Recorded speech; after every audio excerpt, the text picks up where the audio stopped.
বছরে যে একটি রাতে আল্লাহ তাআলা আমাদের ভাগ্য নির্ধারণ করে দেন, সেটি কোন রাত? আপনাদের কাছে আমার প্রশ্ন, কোন রাত? কোন রাত? দুই রকম আসছে কথা। কেউ বলছেন শবে বরাত, কেউ বলছেন শবে কদর। আচ্ছা, যারা শবে বরাতে নির্ধারণ হয় এইটি বিশ্বাস করেন, এটি জানেন, তারা হাত তোলেন। হায় হায়, দুই তিনটা হাত মাত্র।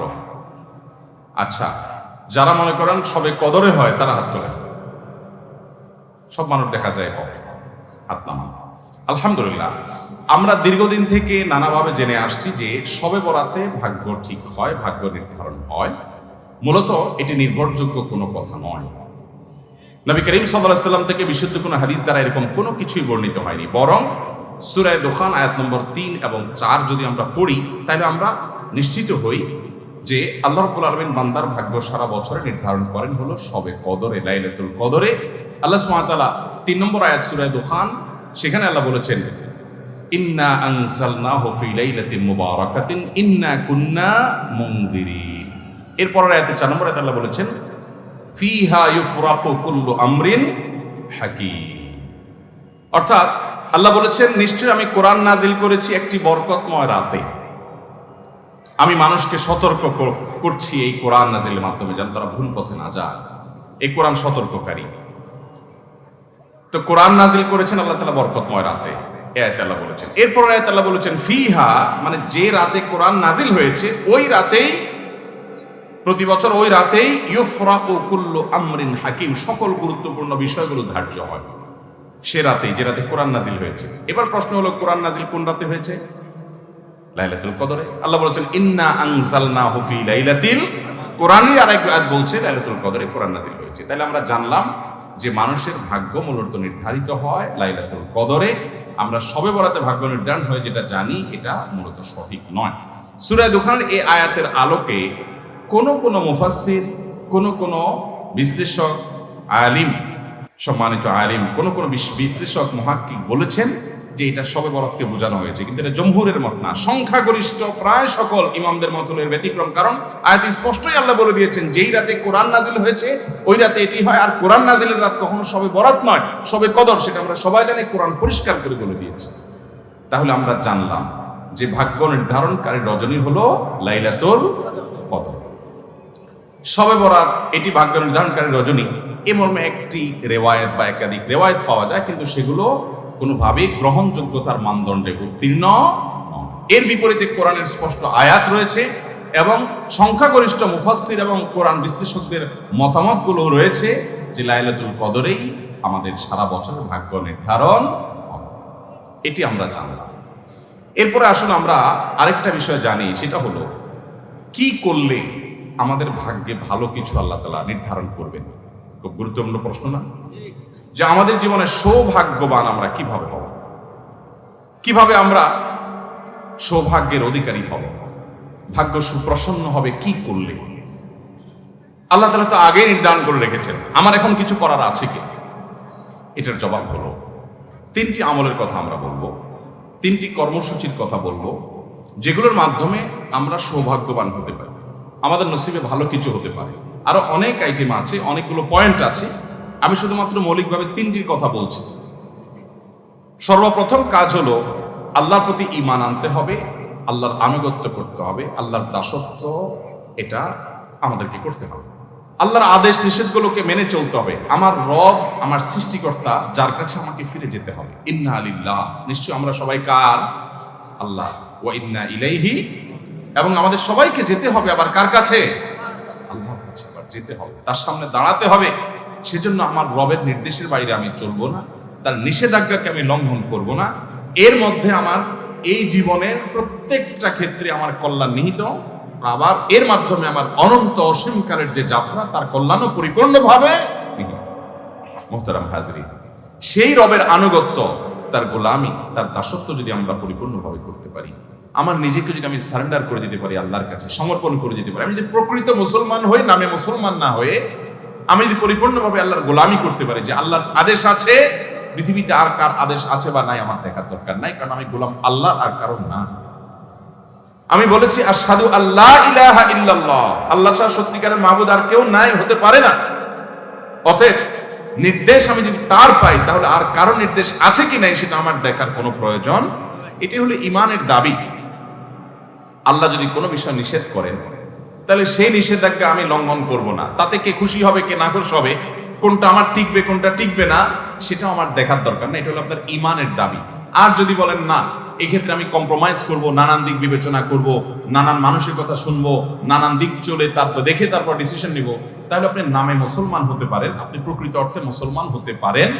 মুসলমান মানেই হলো আত্মসমর্পণকারী আল্লাহ রাব্বুল আলামিনের কাছে। মুহতারাম হাজিরিন, অতএব আমাদের ভাগ্য সুপ্রসন্ন হবে, আমাদের ভাগ্যে ভালো কিছু লেখা হবে যদি আমরা আল্লাহ রাব্বুল আলামিনের আনুগত্য সঠিকভাবে যথাযথভাবে করতে পারি। যে যত বেশি করতে পারবো তার নসিব তত ভালো হবে দুনিয়াতে এবং আখিরাতে। ভাগ্যে ভালো কিছু থাকা, এটার মিনিংটা আমরা অনেকে বুঝতে ভুল করি। আমরা মনে করি অনেক টাকা পয়সার মালিক হয়ে গেলে, অনেক ব্যাংক ব্যালেন্স হয়ে গেলে, অনেক জমি জমা হয়ে গেলে আমার ভাগ্য ভালো। আর জমি জমা হয় নাই, ব্যাংক ব্যালেন্স হয় নাই, টাকা পয়সা হয় নাই, সহায় সম্পদ বেশি হয় নাই, তার মানে আমার ভাগ্য খারাপ। ভাগ্য ভালো এবং মন্দকে এইভাবে যারা সংজ্ঞায়িত করেন তারা স্পষ্টত ভুলের মধ্যে আছেন। বহু মানুষ সম্পদের মালিক হয়েছেন, বহু মানুষ বড় বড় চেয়ারের অধিকারী হয়েছেন, বহু মানুষ অনেক সম্মানজনক জায়গায় গিয়েছেন, কিন্তু তিনি সুখে নাই, শান্তিতে নাই, দুঃখে আছেন, পেরেশানিতে আছেন। এরকম দৃষ্টান্ত কি ঘুরি ঘুরি আছে না নেই? আবার সহায় সম্পদ অনেক বেশি নাই, অনেক বড় চেয়ারেও নেই, কিন্তু খুব হ্যাপি, খুব সুখী, খুব সমৃদ্ধ, খুব শান্তিতে আছে, নির্মল হাসি হাসতে পারে, কোনো টেনশন নাই তার মধ্যে, কোনো ডিপ্রেশন নাই। এরকম মানুষও বহু আছে না নেই? সুখ এবং শান্তি এক জিনিস, আর সুখ শান্তির উপকরণ আরেক জিনিস। অনেকে সুখ শান্তির উপকরণ নিয়ে বসে থাকে কিন্তু সুখে শান্তিতে নাই।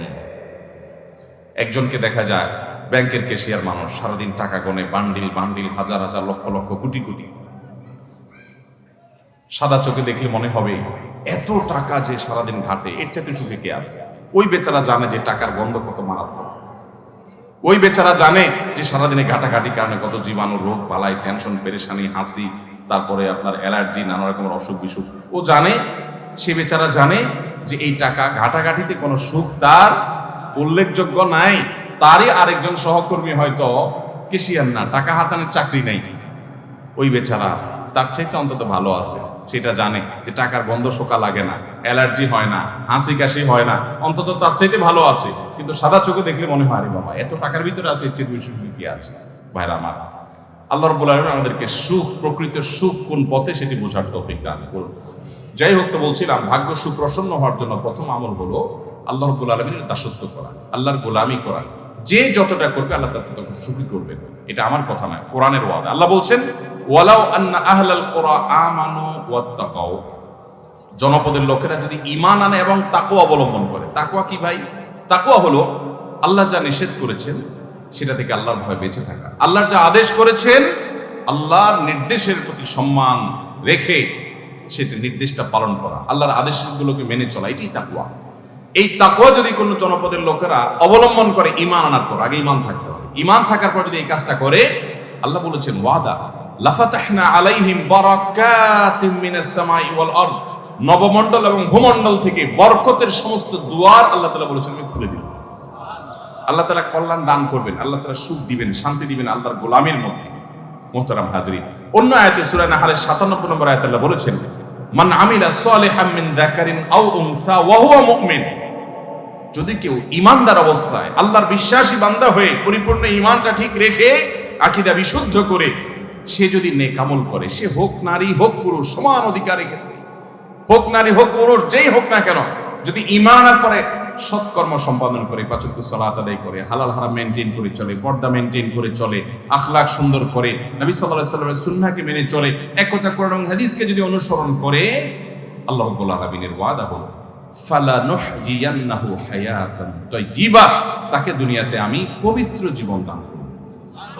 যদি কেউ নেক আমল করে, আল্লাহর ওয়াদা হলো আল্লাহ সুবহানাহু ওয়া তাআলা তাকে পবিত্র জীবন দান করবেন, সুখের জীবন দান করবেন। সে নির্মল, পরিচ্ছন্ন, ফ্রেশ জীবন উদযাপন করবে, উপভোগ করবে। ওয়ালা নাজজিয়ান্নাহুম আজরাহুম বিআহসানি মা কানু ইয়ামালুন, দুনিয়াতে যে সে আমল করেছিল, এর জন্য আল্লাহ বলছেন যে আমি তাকে অবশ্যই অবশ্যই তার কর্মের সর্বোত্তম বিনিময় দান করবো আখিরাতের জান্নাতের মধ্যে।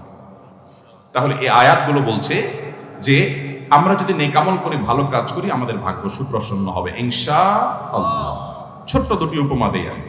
নাম্বার 1, একজন চেয়ারম্যান সাহেব, তার দলের একজন কর্মী আছে, সবসময় তার জন্য খুব পরিশ্রম করে, দৌড়ধাপ করে, অনেক কাজ কাম করে, সব কাজে সবার আগে থাকে, তার ক্যাম্পেইন করে, প্রচার প্রচারণা করে, তার সব কাজগুলো করে, ভিতর থেকে তাকে ধারণ করে, তাকে পছন্দ করে। এই লোকটা সে যদি নিডি হয় আর চেয়ারম্যান সাহেবের কাছে যদি কোনো রিলিফ আসে বা কোনো কিছু আসে যেটা জনগণের মাঝে বন্টন করার মতো, ধরুন চেয়ারম্যান সাহেব সৎ মানুষ, সেই হিসাবে উনি ওনার আমানতটা সঠিকভাবে সবার হাতে পৌঁছায় দেন। তো তার এলাকায় অন্য সাধারণ জনগণ যারা এটার হকদার, ওই যে তার নিজস্ব দলের কর্মী, যে একনিষ্ঠ কর্মী, যে আসলেই তাকে ভালোবেসে তার জন্য কাজ করে, এই লোকটাও যদি নিডি হয়, এই লোকটাও যদি ওই রিলিফ বা ওই জিনিসটা পাওয়ার হকদার হয়, চেয়ারম্যান সাহেবের কাছে এটা পাওয়ার জন্য সে অন্যদের মতো কি খুব বেশি কষ্ট করা লাগবে? খুব সহজে পাবে না। কারণ নিজস্ব লোক, সে যদি উপযুক্ত হয়, অন্য 10 জনকে যদি দেয়, তাকে সবার আগে দিবে বলে, ঠিক না? ঠিক। এবং এক্ষেত্রে তার প্রতি কোনো জুলুম করবে না, এবং সে বরং অন্যদের হয়তো চাইতে হবে, অনেক কষ্ট করতে হবে, এরা তো কষ্টও করা লাগবে না, কারণ তার সম্পর্কে চেয়ারম্যান সাহেব জানেন এবং তার প্রতি আস্থা আছে। আল্লাহ রাব্বুল আলামিনের যে আনুগত্য করে, আল্লাহর যে গোলামি করে, আল্লাহর যে দাসত্ব করে, আল্লাহ রাব্বুল আলামিন আল্লাহর এই বান্দাকে তার জন্য তার নসিবে ভালো কিছু আল্লাহ তাআলা এমনিতেই ফয়সালা করবেন। কারণ আল্লাহ জানেন যে এই ব্যক্তি আল্লাহর অনুগত বান্দা, আল্লাহ তাকে এমনি ভালো ফয়সালা করবেন। আর যে আল্লাহর প্রতি ঈমান রাখে না, ওই যে চেয়ারম্যান সাহেবের মতো, তার দলের লোক হোক আর অন্য দলের লোক হোক, বিরোধী দলের লোক হোক, তার পক্ষের হোক আর বিপক্ষের হোক, নাগরিক হিসাবে যে কমন কিছু সুবিধা আছে এগুলো সবাইকে তিনি দিবেন। কিন্তু ওই যে বিশেষ বিশেষ কিছু সুবিধা যদি দেওয়ার সুযোগ আসে, তিনি অবশ্যই সাধারণত তিনি যারা তাকে অনুসরণ করে তাদেরকে অগ্রাধিকার দেন। আল্লাহ রাব্বুল আলামিনের প্রতি যারা ঈমান আনবে, স্পেশাল দেওয়াগুলো, প্রকৃত শান্তি এবং সুখগুলো আল্লাহ তাআলা তাদেরকেই দিবেন। আর এমনিতে কমন ভাবে যে রিজিক দেওয়া, এটা আল্লাহ তাআলা তার প্রতি বিশ্বাস অবশ্যই সবাইকে দেন। তাহলে বোঝা গেল যে আমাদের ভাগ্য সুপ্রসন্ন হওয়ার জন্য নেক আমল করতে হবে, আল্লাহর আনুগত্য করতে হবে, আল্লাহর গোলামি করতে হবে, হালাল হারাম মেনে চলতে হবে। যদি এটা আমরা করতে পারি, তাহলে আমাদের ভাগ্যে আল্লাহ তাআলা এমনিতেই ভালো কিছু দিবেন ইনশাআল্লাহ। আরেকটি উপমা আসুন নেই। ধরুন আপনার একটা কারখানা আছে, আপনার সেই কারখানায় কয়েকটা মেশিন আছে। কিছু মেশিন আছে যেগুলো প্রোডাকশন দেয়, ভালো আছে, সচল। আর কিছু মেশিন আছে ধরুন অচল, এগুলো কোনো প্রোডাকশন দেয় না। যে মেশিনটা প্রোডাকশন দেয় না, আপনি হয়তো কমন কিছু জিনিস তার জন্য রাখবেন, যে ঢেকে ঢুকে রাখা, যাতে চুরি না হয় সেভাবে রাখা, এটার কিস্তি লাগলে কিস্তি পরিশোধ করা, কমন বিষয় আপনি রাখবেন। বাট স্পেশাল কেয়ার, যেটা স্পেশাল কেয়ার, ওইটা কিন্তু আপনি অকেজো মেশিনকে করবেন না, কারণ ওটা থেকে প্রোডাকশন আসে না। এই জন্য ওইখানে তেল মোবিল আপনি দিবেন না, ওখানে আপনি বিদ্যুৎ সরবরাহ করবেন না, ওখানে গ্যাসের লাইন দিবেন না, ওখানে ওইটাকে ধোয়া মোছা আপনি নিয়মিত করবেন না, কারণ ওটা তো অকেজো। যেটা সচল ওইটার প্রতি আপনি এমনি কেয়ার করবেন, ঠিক না ভাই? ঠিক। যে আল্লাহর গোলামি করে, যে আল্লাহর প্রতি ঈমান আনে, সর্বদা আল্লাহর জিকির করে, আল্লাহর স্মরণ করে, আল্লাহর নির্দেশে বাইরে চলে না, আল্লাহকে সবসময় সে ধারণ করে, আল্লাহ তাআলার এই বান্দার জন্য আল্লাহ তাআলা তার নসিবে ভালো কিছু দিবেন। এর জন্য তার আলাদা কসরত না করলেও আল্লাহ তাআলা তার ভাগ্য সুপ্রসন্ন করবেনই করবেন ইনশাআল্লাহ তাআলা। তাহলে ভাইরা আমার, আমরা জানলাম যে আল্লাহ রাব্বুল আলামিন আমাদের নসিবে ভালো কিছু দিবেন, আমাদের ভাগ্য সুপ্রসন্ন হবে যদি আমরা নেক আমল করতে থাকি। বলে আমি এখন থেকে যদি শুরু করি, এখন থেকে আপনি তওবা করে শুরু করে দেন, যে আল্লাহ আজকে থেকে আমি তওবা করে নতুন হাল খাতা করলাম, জীবন শুরু করলাম, আগেরগুলোর জন্য মাপ চাইলাম। আপনার নসিবে আল্লাহ সুবহানাহু ওয়া তাআলা অবশ্যই অবশ্যই ভালো কিছু দিবেনই দিবেন। ভাইরা আমার, আমরা কি করি? আমরা ভাগ্য নিজের পক্ষে যেন হয়, অনুকূলে যেন হয়, সুপ্রসন্ন যেন হয়, এই জন্য সব রাতে মসজিদে গিয়ে সবাই ভিড় জমায়। ভাইরা আমার, এক রাতে আপনি ভিড় জমায়া একটু দোয়া দুরূদ কান্নাকাটি করে আপনার ভাগ্য সুপ্রসন্ন করবেন। যদিও আমরা আগে বলেছি সব রাতে ভাগ্য নির্ধারণ হওয়ার কথাটি নির্ভরযোগ্য নয়, তারপরেও ধরে নিলাম এরাতে ভাগ্য নির্ধারণ হয়। তো ভাগ্য নির্ধারণ এক রাতে আপনি আল্লাহ তাআলার কাছে দোয়া রোনাজারি করে সারা বছরটা ঠিক করে ফেলবেন, আর সারা বছর আল্লাহর অবাধ্য থাকবেন, আপনি এটা কিভাবে আশা করেন? আপনাকে এর জন্য তওবা করতে হবে এবং সারা বছর আল্লাহর আনুগত্য করার প্রতিজ্ঞা করতে হবে। আল্লাহ আমাদেরকে তৌফিক দান করুন। তাহলে একটা বিষয় পেয়ে গেলাম, ভাগ্য সুপ্রসন্ন হওয়ার জন্য আমাদের নসিবে যেন ভাগ্যে যেন ভালো কিছু লেখা হয়, তার জন্য আমাদেরকে কন্টিনিউয়াসলি নিয়মিত আল্লাহর দাসত্ব করে যেতে হবে। এভাবে করতে পারবো না ভাই, আমরা মানুষ, আমাদের ভুল হয়, শয়তান আমাদেরকে দিয়ে গুনাহ করায় ফেলায়। কিন্তু যখনই মনে হবে আমি না আল্লাহর নিমক খাই, আল্লাহর রহমত ছাড়া আমার এক সেকেন্ডে বাঁচার কোনো, এক মুহূর্ত বাঁচার, এক সেকেন্ড কেন কোয়ার্টার সেকেন্ড এটাও আমার বাঁচা সম্ভব নয়, তাহলে সেই রবের আমি নাশুকরি কিভাবে করি? আমার না আমার রবের সামনে দাঁড়াতে হবে, যেতে হবে, হিসাব দিতে হবে। এটা মনে হওয়ার পর আগে যে গুনাহ করেছি চোখের পানি ফেলে মাপ চেয়ে নিব, সিজদা গিয়ে আল্লাহর কাছে দোয়া করবো, কান্নাকাটি করবো, সালাতুত তওবা আদায় করবো। আল্লাহ আমাদের সবাইকে সেই তৌফিক দান করুন। তাহলে ভাইরা আমার, আমাদের ভাগ্য সুপ্রসন্ন করার জন্য ওই এক রাতের ইবাদত নয়। নবী করিম সাল্লাল্লাহু আলাইহি সাল্লাম কোনো হাদিসে বলেননি, কোরআনে কোনো আয়াতে আল্লাহ বলেননি যে তোমরা অমুক রাত ইবাদত বন্দেগী করলে তোমাদের নসিবে ভালো কিছু লেখা হবে। বরং নসিবে ভালো কিছুর জন্য লেখা হয়, এর জন্য আমাদেরকে সারা বছর জুড়ে নেক আমল করার ওয়াদা এবং প্রতিজ্ঞা করতে হবে ইনশাআল্লাহ। নাম্বার 2, বিশেষভাবে ভাগ্য যেন সুপ্রসন্ন হয়, আমাদের জীবনে হায়াতে এবং রুটি রুজিতে যেন বরকত হয়, কল্যাণ হয়। এই জন্য আমাদেরকে আত্মীয়তার বন্ধনগুলো রক্ষা করতে হবে। আত্মীয়তার সম্পর্ক যে যত বেশি সংযুক্ত রাখবে, আত্মীয়তার সম্পর্কগুলোকে যে যত বেশি জোড়া লাগাবে, রক্ত সম্পর্কে আত্মীয়দের সাথে যাদের যত সুসম্পর্ক থাকবে, আল্লাহ তাআলা তাদের হায়াতে এবং রিজিকে তত বেশি বরকত দান করবে, তার ভাগ্য তত সুপ্রসন্ন হবে। সহিহ বুখারীর হাদিস, নবী করিম সাল্লাল্লাহু আলাইহি ওয়াসাল্লাম বলেছেন, মান সাররাহু আন ইউবসাতা লাহু ফি রিজকিহি আও ইউনসা লাহু ফি আথারিহি ফালইয়াসিল রাহিমা, যে চায় তার রিজিককে আল্লাহ প্রশস্ত করে দেন, যে চায় তার হায়াতের মধ্যে আল্লাহ তাআলা বরকত দান করুন, এটা যদি কেউ চায়, সে যেন তার রক্ত সম্পর্কে আত্মীয়দের সাথে সুসম্পর্ক বজায় রাখে। রক্ত সম্পর্কে আত্মীয় কারা? আপনার বাবা মা, আপনার ছেলে মেয়ে, আপনার দাদা দাদি, আপনার চাচা ফুফু, আপনার চাচাতো ভাই বোন, আপনার আপন ভাই বোন তো আছেনই, আরো কাছের তারা, আপনার মামা, আপনার খালা, আপনার নানা নানি আরো কাছের, এরা হলো আপনার রক্ত সম্পর্কীয় আত্মীয়। এই আত্মীয়গুলো যাদের সাথে আপনার রক্তের সম্পর্ক আছে, আপনার সাথে আপনার মা, আপনার বাবার রক্তের কানেকশন, অতএব মায়ের দিককার, বাবার দিককার যে আত্মীয়গুলো সরাসরি, তারা হলো আপনার রক্ত সম্পর্কীয় আত্মীয়। এদের সাথে আপনার সুসম্পর্ক বজায় রাখা দরকার। আমাদের সমাজে এই আমলটা অনেক বেশি অবহেলিত ভাই। রক্তের সম্পর্কীয় মানুষগুলোর সাথে সুসম্পর্ক বজায় রাখা এটা ফরজ, এটা কোনো মুস্তাহাব আমল না, এটা ফরজ। আল্লাহ রাব্বুল আলামিন নির্দেশ করেছেন রীতিমতো ওয়া আনতাসিলুল আরহাম, এবং আল্লাহ নির্দেশ করেছেন তোমরা আত্মীয়দের সম্পর্ক সংযুক্ত রাখো। নবী করিম সাল্লাল্লাহু আলাইহি ওয়াসাল্লাম বলেছেন, মান কাতাহু কাতাহুল্লাহ ওয়া মান ওয়াসালাহু ওয়াসালাহুল্লাহ, যে আত্মীয়দের সম্পর্ক রক্ষা করে আল্লাহ তাকে রক্ষা করেন, যে আত্মীয়দের সম্পর্ককে ছিন্ন করে আল্লাহ সুবহানাহু ওয়া তাআলা তাকে ছিন্ন করেন। হ্যাঁ, আপনার আত্মীয় আপনাকে এমন কষ্ট দেয়, এমন ডিস্টার্ব করে বা ক্ষতি করে যে সম্পর্ক রাখতে গেলে বরং আপনার আরো বিপদের কারণ, তাহলে একটা এক্সেপশন, তাহলে আপনি সেক্ষেত্রে তার সাথে সম্পর্ক আপনি বজায় রাখলেন না আত্মরক্ষার প্রয়োজনে, এটা এক্সেপশন হতে পারে। কিন্তু ঠুনকো অজুহাতে কোনো কারণে সে মন খারাপ করেছে, আপনি নিজে থেকে মিশেন, সে মিশতে চায় না, সেই অজুহাতে আপনি দূরে থাকবেন না, চেষ্টা করবেন। হ্যাঁ, ওই যে সে আপনার ক্ষতি করে মিশতে গেলে, তাহলে আপনি দূরত্ব বজায় রাখতে পারেন। আল্লাহ আমাদেরকে আত্মীয়তার সম্পর্ক বজায় রাখার তৌফিক দান করুন।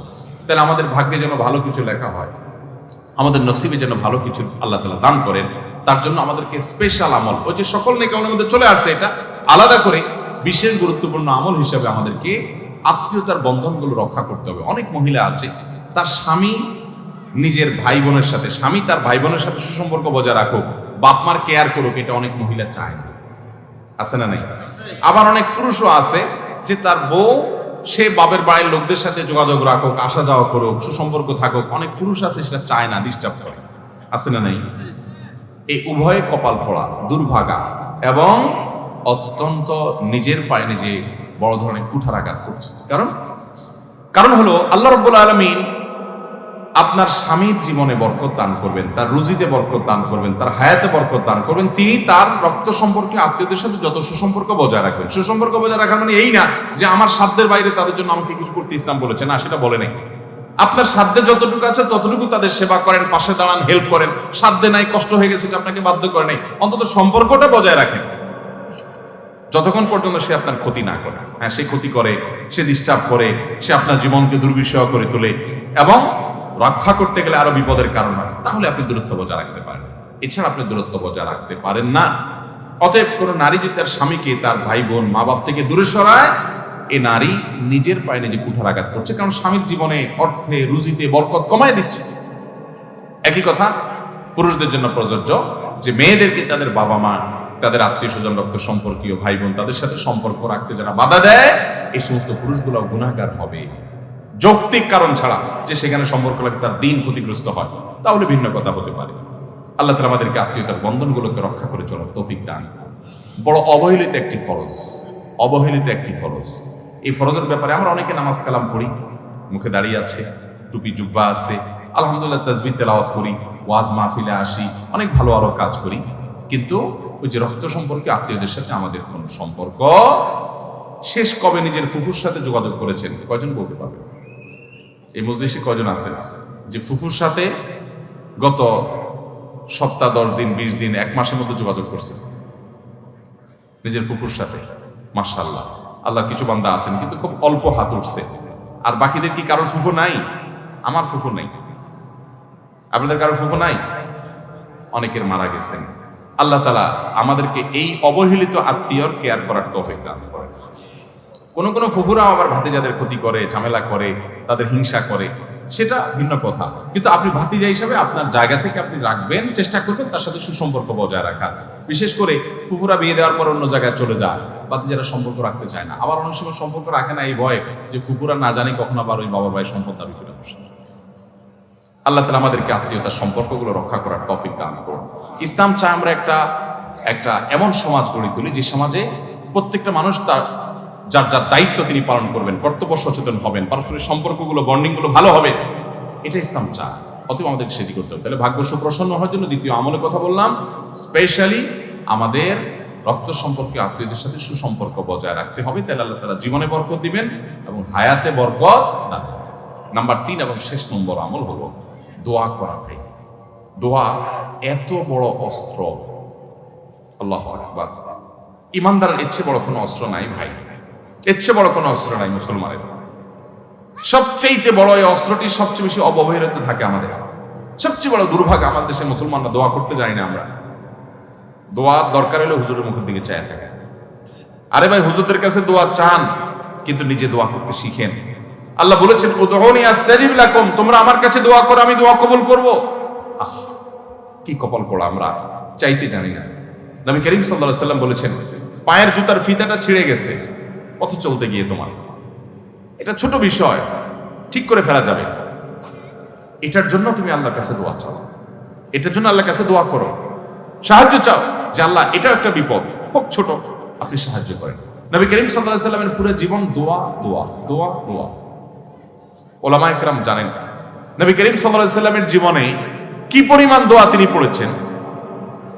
ইমাম নবী রাহমাতুল্লাহ আলাইহি আল আজকার নামে একটা কিতাব লিখেছেন, হিসনুল মুসলিমের রচয়িতা, তার একটা কিতাব আছে, বাংলা হয়ে গেছে বান্দার ডাক আল্লাহ সারা, এই মোটা। ডক্টর খন্দকার আব্দুল্লাহ জাহির রহমানের একটা বই আছে, রাহে বিলায়াত, আরো বই আছে, এরকম অনেক দোয়ার বই আছে, মোটা মোটা।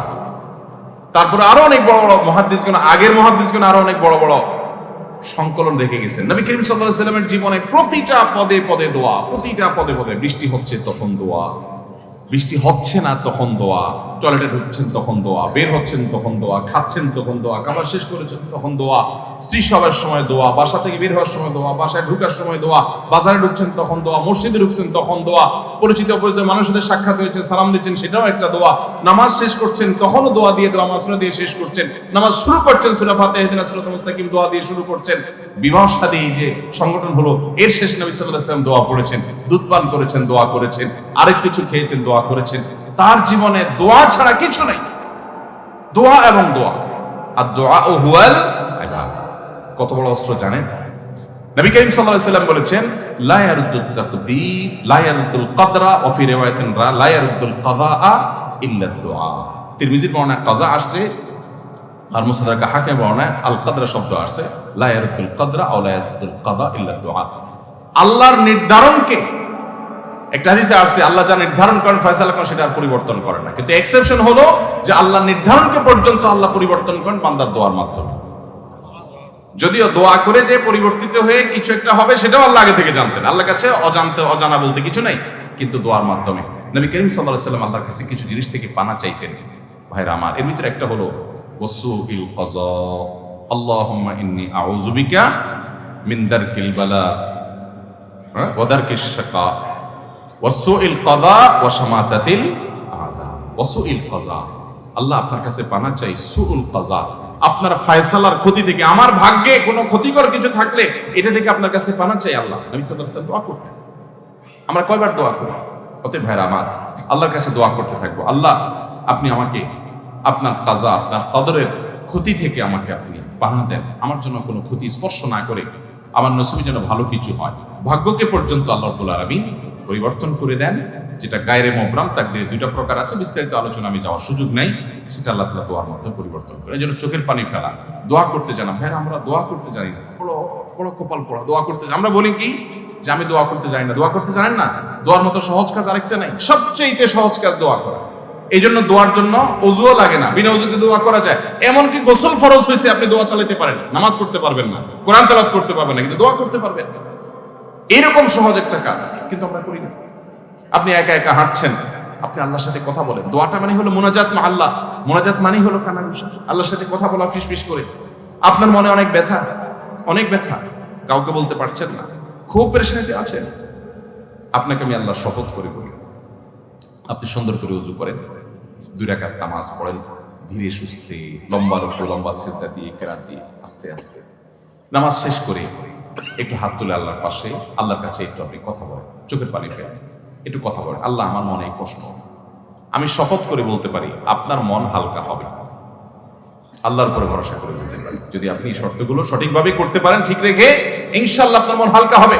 কারণ নবী সাল্লাল্লাহু আলাইহি ওয়াসাল্লাম ইজা ফাজাআহু আমরুন সাল্লা ওয়া ফি রাওয়াতিন ফাজাআ ইলা সালাত, নবী সাল্লাল্লাহু আলাইহি ওয়াসাল্লামের জীবনে কোনো পেরেশানি আসছে সোজা নামাজে দাঁড়িয়ে যেতেন। আল্লাহ বলেছেন ওয়াস্তাঈনু বিস সাবরি ওয়াস সালাহ, তোমরা সালাত এবং সবরের মাধ্যমে আল্লাহর সাহায্য চাও, বিশেষ করে তাহাজ্জুদের সময়। এটা তো বিলুপ্ত হয়ে গেছে ভাই, এই আমল তো মুর্দা হয়ে গেছে আমাদের সমাজ থেকে। তাহাজ্জুদ এটা তো পরের কথা, ফজরই পড়তে পারি না আমরা, রাত 2টা বাজে শুরু। নবী করিম সাল্লাল্লাহু আলাইহি সাল্লাম তাহাজ্জুদের সময় আমাদেরকে আল্লাহর কাছে দোয়া করার শিক্ষা দিয়েছেন। আল্লাহ তাআলা দুনিয়া আসমানে এসে বান্দাকে ডেকে ডেকে বান্দাকে ক্ষমা করেন। 5 ওয়াক্ত নামাজের জন্য আযান দেয় মুয়াজ্জিন, 5 ওয়াক্ত নামাজের জন্য ডাকে কে? মুয়াজ্জিন। আর তাহাজ্জুদের জন্য ডাকেন স্বয়ং আল্লাহ তাআলা। তাহাজ্জুদের জন্য কে ডাকে? তাহাজ্জুদের জন্য আল্লাহ সুবহানাহু। হাদিসে আসছে নবী করিম সাল্লাল্লাহু আলাইহি সাল্লাম বলেছেন যে রাতের শেষ প্রহরে আল্লাহ তাআলা দুনিয়া আসমানে এসে বান্দাদেরকে ডেকে ডেকে বলেন, আলামিন মুবতালান ফাআফিয়ালা, আলামিন মুস্তাগফিরিন হালমিন মুস্তাগফিরিন ফাআগফিরালা, কেউ কি আছো গুনাহ মাপ চাইবা আমার কাছে, উঠো চাও আমি মাফ করে দিব। আল্লাহ